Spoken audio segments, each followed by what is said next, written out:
Hi అండి, నమస్తే, welcome to our channel. ఈ దసరా నవరాత్రులకి నైవేద్యాలని ఎలా ప్రిపేర్ చేయాలో చూపిస్తాను. దసరా నవరాత్రుల్లో ఒక్కొక్క రోజు ఒక్కొక్క రకం అలంకారంతో వేరువేరు నైవేద్యాలు ఉంటాయి కదా. రేపు ఆశ్వీజ శుద్ధ పాడ్యమి. రేపు అమ్మవారు శ్రీ స్వర్ణ కవచలాంకృత దుర్గాదేవి అవతారంతో బంగారపు రంగు చీరతో దర్శనమిస్తారు. ఆ రోజున అమ్మవారికి నైవేద్యంగా కట్టె పొంగల్ని పెడతారు. ఈ కట్టె పొంగల్ని ప్రిపేర్ చేసుకోవడానికి 1 కప్పు రైస్ తీసుకుంటున్నాను. ఈ బియ్యం మనం రోజు వాడుకునే సన్న బియ్యం కంటే రేషన్ బియ్యం, కంట్రోల్ బియ్యం అంటారు కదా, ఆ బియ్యంతో అయితే చాలా బాగుంటుంది. ఈ బియ్యాన్ని 2 సార్లు కడిగిన తర్వాత నీళ్ళు పోసి ఒక 30 నిమిషాలు నానబెట్టుకోవాలి. ఇప్పుడు స్టవ్ మీద ఇంకొక ప్యాన్ పెట్టుకొని దాంట్లోకి ఒక 1/4 కప్పు పెసరపప్పు వేసి లో ఫ్లేమ్లో దోరగా ఫ్రై చేసుకోవాలి. ఇలా దోరగా ఫ్రై అయిన తర్వాత స్టవ్ ఆఫ్ చేసేసి వేరే ప్లేట్లోకి తీసుకొని చల్లారబెట్టుకోవాలి. ఇప్పుడు నానబెట్టుకున్న బియ్యము ఇంకా పెసరపప్పు ఉడకడానికి సరిపడేంత గిన్నె పెట్టుకొని దాంట్లోకి ఏ కప్పుతో అయితే బియ్యము పెసరపప్పు తీసుకున్నామో అదే కప్పుతో 6 కప్పుల నీళ్ళు వేసుకొని వేడి చేసుకోవాలి. ఇలా మరుగుతున్న నీళ్ళల్లో నానబెట్టుకున్న బియ్యము ఇంకా వేయించిన పెసరపప్పు వేసి మీడియం ఫ్లేమ్ మీద ఉడికించుకోవాలి. మీకు అన్నము ఇలా గిన్నెలో ఉడికించుకోవడానికి ఎక్కువ టైం తీసుకుంటుంది అనిపిస్తే మీరు ఈ ప్రాసెస్ని కుక్కర్లో కూడా చేసుకోవచ్చు, ఇంకా త్వరగా అయిపోతుంది.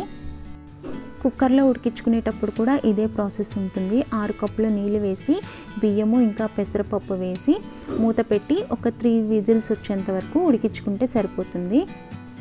గిన్నెలో ఉడికించుకునేటప్పుడు మధ్య మధ్యలో ఇలా కలుపుకుంటూ ఉంటే అడుగంటకుండా ఉంటుంది.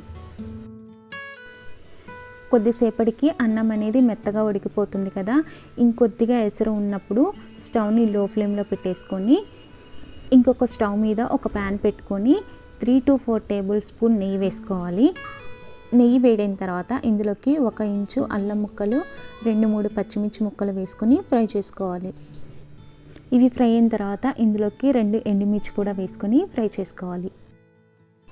ఇవన్నీ ఫ్రై అయిన తర్వాత 1 టేబుల్ స్పూన్ జీలకర్ర, 1 టేబుల్ స్పూన్ మిరియాలు, 2 రెబ్బల కరివేపాకు కూడా వేసుకొని ఫ్రై చేసుకోవాలి. ఈ పోపులోనే మీరు జీడిపప్పు కూడా వేసుకోండి, చాలా బాగుంటుంది. ఈ తాలింపులోనే కొద్దిగా ఇంగువ వేసుకుంటే టెంపుల్ స్టైల్ లాగా ఉంటుంది. ఇవన్నీ ఫ్రై అయిన తర్వాత స్టవ్ ఆఫ్ చేసేసుకొని ఉడుకుతున్న అన్నంలో వేసుకొని కలుపుకోవాలి.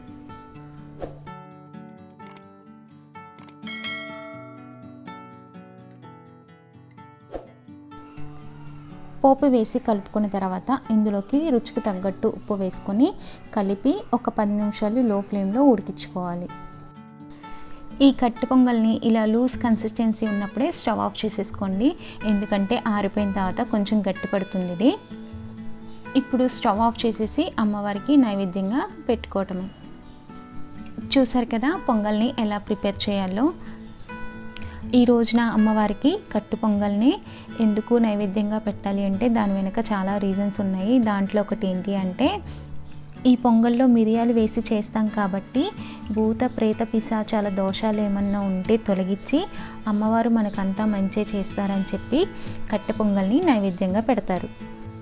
చూసారు కదా ఈ పొంగల్ని ఎలా ప్రిపేర్ చేయాలో. నచ్చితే మీరు కూడా ట్రై చేసి ఎలా ఉందో నా కామెంట్ సెక్షన్లో కామెంట్ చేసి చెప్పండి. ఈ వీడియో మీకు నచ్చినట్టయితే లైక్ చేయండి, మీ ఫ్రెండ్స్ అండ్ ఫ్యామిలీ మెంబర్స్కి షేర్ చేయండి. ప్లీజ్ నా ఛానల్ని సబ్స్క్రైబ్ చేసి నన్ను సపోర్ట్ చేయండి. Thank you for watching.